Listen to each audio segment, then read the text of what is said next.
الصوماليات مركز الجوغان قبل دبلو تولو يمجالو حلية هاي همبريا كويلا تكنوفمبر ومعلم وأستيسن معلمين الصوماليات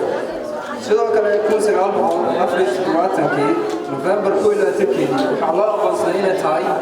maalinta macallimiinta Soomaaliyeed ee dawladii militariga ahayd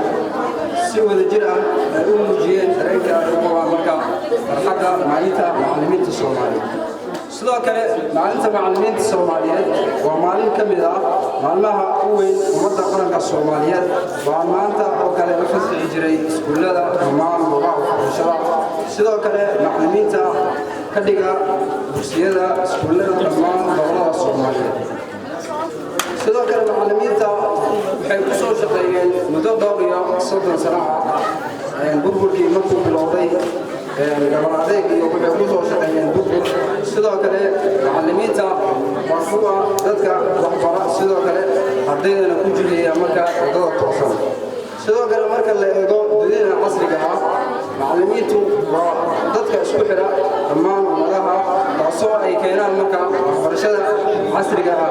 sidoo kale macallinku waa baraha iyo hagaha ummadda Soomaaliyeed dhammaan macallinkuna sidoo kale waa kabciyaha maskaxda sidoo kale halkaan waxaan hambalyo gaar ah ugu dirayaa dhammaan macallimiinteedii waxay soo qoray gaar ahaan iskuulka Al-Yaasir degmada Afgooye waxaana si gaar ah ugu mahadcelinayaa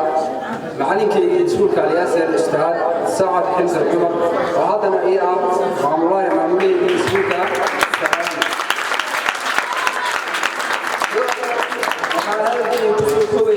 intaas waxaan leeyahay ummadda Soomaaliyeed dhammaanteed meel kasta ay joogaan hambalyo